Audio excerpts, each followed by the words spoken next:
C'est l'une des plus grandes stars du football mondial, sans doute le seul Français vivant dont le nom est connu à Pékin, à Bogota, à Johannesburg, à Copenhague. Il n'a que 23 ans, il est déjà champion du monde, il va rester parisien les 3 prochaines années. Bonsoir Kylian Mbappé. Bonsoir, bonsoir. Merci de me recevoir. Et vous, merci, un grand merci d'avoir accepté notre invitation.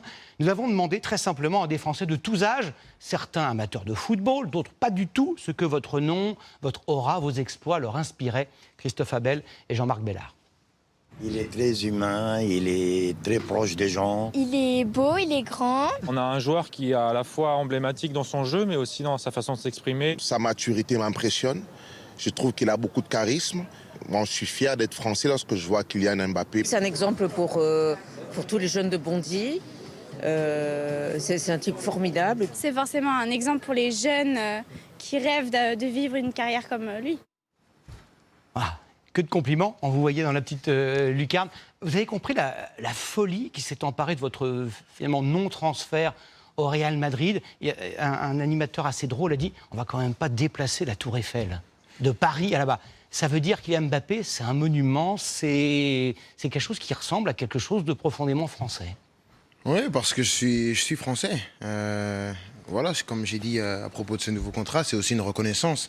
Une reconnaissance à mon club, le Paris Saint-Germain, mais également à mon pays, parce que voilà, je représente l'équipe nationale aussi, et à l'ensemble des supporters, l'ensemble des fans, l'ensemble des Français.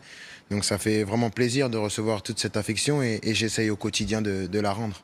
Alors, il s'est passé quelque chose d'assez fou, vous allez me dire si c'est vrai ou pas. On sort du football, il paraît que 2 présidents de la République, Nicolas Sarkozy et l'actuel président Emmanuel Macron, vous ont appelé, enfin vous ont contacté pour dire Kylian, j'ai un conseil à vous donner. Enfin, qu'est-ce qu'ils vous ont dit? Non, on a échangé. On a échangé. C'est vrai que le président aime le foot. Monsieur Sarkozy aussi.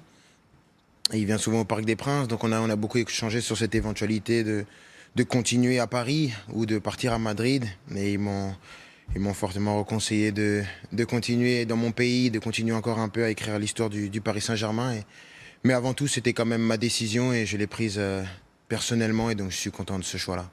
Kylian, est-ce que c'est possible de rester normal, de ne pas prendre la grosse tête quand le monde entier est à vos pieds, quand 2 très grands clubs de football, le Real, le PSG, vous font un pont d'or, sont prêts à dépenser des sommes folles pour que vous restiez chez eux? Est-ce que c'est possible de rester malgré tout avec un peu de sang-froid? Bien sûr, parce qu'il faut accepter que ça fait partie du système. Voilà, on fait partie d'un monde où il y a des sommes astronomiques, où on parle beaucoup de nous, mais après on reste quand même des êtres humains. Quand je rentre chez moi, je ne pense pas à mon salaire du lendemain ou au prochain match. Je pense juste à profiter de la vie avec mes amis, avec ma famille. C'est le plus important, de profiter de l'instant présent. Après, bien sûr que quand on ressort, on a des responsabilités, on a des droits, mais on a aussi des devoirs en tant que personnalité publique. Donc ça fait partie du travail, on va dire. Est-ce que c'est un piège, le bling-bling, la surabondance de plein de choses, l'adulation? Je sais que vos parents, non pas sévères, mais ils vous ont éduqué d'une manière très droite. Est-ce que ces conseils-là sont précieux? Est-ce que vous pensez à eux quand vous êtes sursollicité, en disant « je pense que ça n'aurait pas plu à mon père ni à ma mère ». Bien sûr, c'est important. Après, ça, c'est un domaine différent. C'est l'éducation. J'ai reçu une éducation, voilà, j'essaye de l'appliquer. C'est comme quelque chose que j'emmène dans mon bagage partout où je vais. Après, je me suis fait ma propre expérience aussi. J'ai fait des erreurs dans le passé et je vais continuer à en faire parce que ça fait partie de l'apprentissage. Du moment qu'on ne sort pas trop de la route, il n'y a pas de problème. Mais je pense que je suis encore jeune et je vais apprendre pas mal de choses encore. Une question qu'on pose souvent aux stars du cinéma, de la chanson, du rock'n'roll. Est-ce que le matin, quand vous vous levez, vous dites oh, « je suis Kylian Mbappé », la superstar, vous dites « bon, je suis le gamin de Bondy, j'adore le foot ». Et ça roule, quoi. Non, la première chose que je regarde déjà, c'est si je suis pas en retard, parce que on se lève tôt le matin pour aller jouer. Mais non, je profite de ma vie à fond. Je pense que c'est la jeunesse aussi, c'est l'insouciance. J'ai pas forcément besoin de me regarder tous les matins et de me dire oui, je suis ça, je suis ci. Non, je profite de ma journée parce que j'ai la chance d'exercer ma passion. Parce qu'avant que ce soit un business ou que ce soit quelque chose comme ça reste quand même une passion, le foot. Et je suis content de me lever tous les matins et d'aller jouer au foot. Votre mère qui veille sur vous, qui est très avisée, elle disait, paraît-il, vous me direz si c'est vrai, qu'en 2015, vous étiez tout jeune, 16 ans, vous arrivez à Monaco, jeune joueur, il y a des voitures, il y a des Bentley, il y a des Rolls, il y a des palaces, et elle dit, vous avez vu, c'est des tuches à Monaco. Oui, parce que On venait de la région parisienne. Voilà, on n'avait pas l'habitude de ce monde-là. C'était un bouleversement pour moi d'arriver à Monaco, mais je pense que ça a été la meilleure décision possible.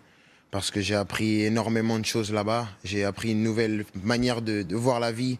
J'ai grandi pas seulement en tant que joueur, en tant qu'adolescent. À cette époque-là aussi, j'ai vraiment grandi. Et c'est pour ça que je garde toujours des souvenirs indélébiles de mon passage à Monaco. C'est possible, pour revenir à cette question, c'est possible de mener une vie normale, une vie sentimentale, amicale, avec des copains, quand vous avez des gardes du corps tout le temps derrière vous, vous allez manger un morceau avec des camarades, il faut fouiller le restaurant avant, on dirait un chef d'État, parfois.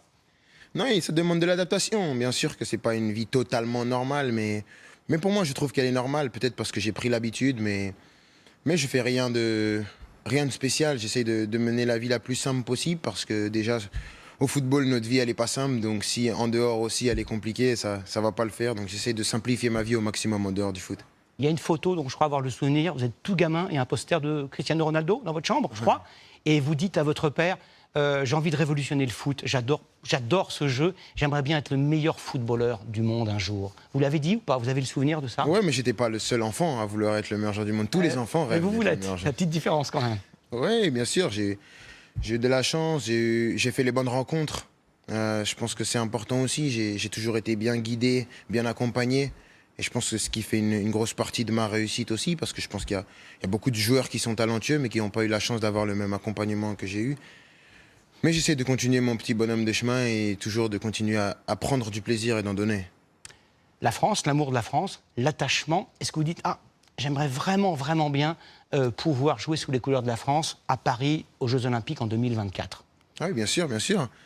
C'est de quoi on a discuté aussi dans les contours du contrat avec le club. C'est vraiment cette occasion, ça va être les 100 ans à Paris. C'est voilà, l'un des plus gros événements sportifs. Voilà, le sport aussi, c'est les sentiments, c'est les émotions. Une possibilité de jouer une telle compétition à la maison, devant les familles, devant les amis, le monde entier qui vous regarde. C'est à pas négliger. Voilà, c'est un rêve d'enfant. J'ai toujours dit que je voulais y participer et j'espère que je vais en avoir l'occasion. Vous l'assumez d'avoir dit, je voudrais être l'un des ou le plus grand joueur de foot de l'histoire? Parce que Pelé, qui est peut-être le plus grand, a dit, ah, Kylian, il est de cette veine-là. Non, après, je pense C'est dur que... à avouer, à dire dans un sport collectif. Je pense qu'il faut avoir de l'ambition. Je pense que c'est l'essence même du footballeur, c'est l'essence même du sportif, même dans la vie. Ça nous permet de nous surpasser et de pouvoir repousser nos limites et de pouvoir arriver jusqu'où parfois on n'imaginait même pas arriver. Voilà, je pense que je fais partie de cette catégorie de personnes de vraiment être ambitieux. J'affiche mon ambition. Après, peut-être que je ne vais pas réussir. Ça ne fera pas de moi une mauvaise personne, mais ça fera de moi quelqu'un qui a essayé au moins. Merci infiniment Kylian Mbappé d'être venu sur ce plateau.